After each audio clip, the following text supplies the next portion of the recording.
So here's today's update on the Lotus Esprit. Last night, Kristen and I got the driver's seat out. Fortunately, the way you remove a seat from the interior of a Lotus Esprit is actually from under the car, so we didn't have to get in there and try to slide the seat back and forth and stick our hands into whatever unknown gunk. So I did find out this cover back here is for the Bosch Jetronic ECU that runs the oxygen sensor for the Bosch CIS fuel injection system. And it looks like it's gotten some moisture there. I haven't actually pulled it out or looked inside the case to see if it's corroded.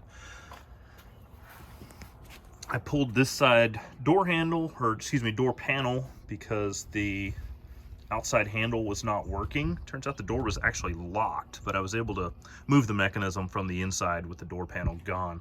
I don't have keys for the car right now, but fortunately, Lotus Esprits of almost every year from like 77 up until the S4, S4S cars share a door handle assembly with more common cars like a Triumph TR7. So I can get a pair of lock cylinders and keys off eBay for about 50 bucks.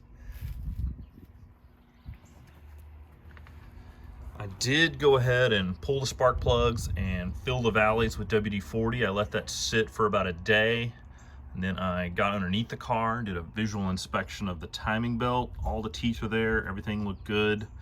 Pulled the spark plugs back out, pushed the transmission into third gear, and slowly pushed the car forward about 30, 40 feet in my driveway. And the engine, believe it or not, actually turns over freely.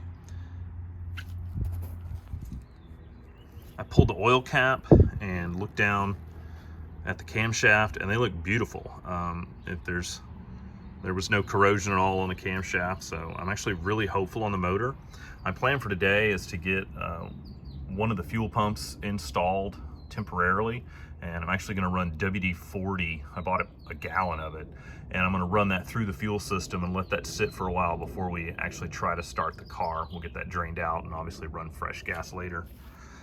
I did pull out the fuel tank cover on the passenger side because this window's been out for who knows how many years.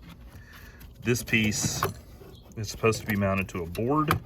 I basically sucked that board out with a shop vac because it was so rotted and in a million pieces. And there's a cavity next to the fuel tank in between the body. Way down in there was entirely mouse house. It was really disgusting.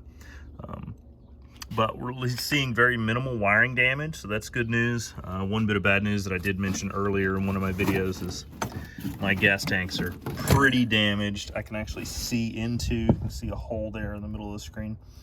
I can see into some of the gas tank pipes. So new fuel tanks will be in my future. We're gonna try and get it running temporarily on just a 5-gallon jug or something before we deal with fuel tanks, because I will be doing an engine out service in the future. So there's no point in trying to fight gas tanks now when it'll be so much easier with the fuel tanks out. One other bit of disappointing news, we did discover the wooden firewall. Yes, Lotus fiberglass car, but there's also wood. It's actually described in the parts diagram as timber. Is completely rotted. So we're gonna have to, we already knew we were ripping out the interior, but we're gonna have to go a little extra deep and pull out the wooden firewall and replace that. I'm actually looking, I don't know if I can get the camera here, but you can see through the back window into the interior where it has broken free from the timber.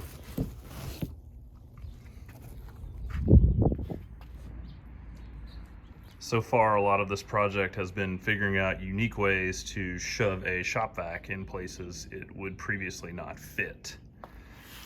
Also, if you're going to start a project like this, do yourself a favor, go by Home Depot, pick up some of this. So basically, as I disassemble, what I like to do is take the Sharpie and write on the lid exactly what I just took off. Some people like using Ziploc bags, but I really like these little organizers better. And when you're done and the project's all back together, you can just clean off the top of it with a little bit of brake cleaner.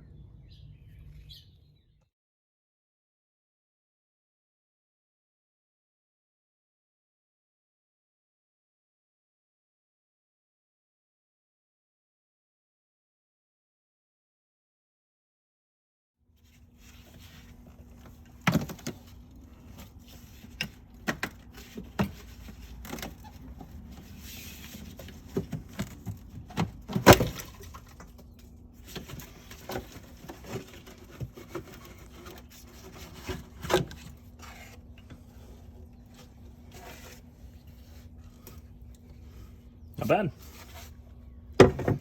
Okay. We're trying to revive the old mechanical fuel injection system on the Project Lotus. So I decided what I would do is run about a gallon of WD-40 through the fuel injection system. So we've got a primary pump wired up here. It's like a Bosch 044 style pump. We're running it off a battery and a charger here. And for now, we're just flowing WD-40 through the fuel injection system. It's going in the feed line, out the return line, but it's going through the entire CIS airflow meter. And in a minute, we will try to manually activate the CIS airflow meter and see if it will actually activate the injectors. So here we go. Oh, we can hear the pump. And I see WD-40 moving through the return line. The return line's the clear one.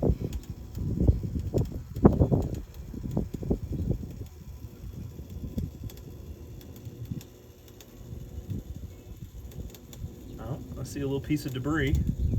We don't have, the only filter we have in the system right now is actually the pre-filter on the pump, but it's better than nothing.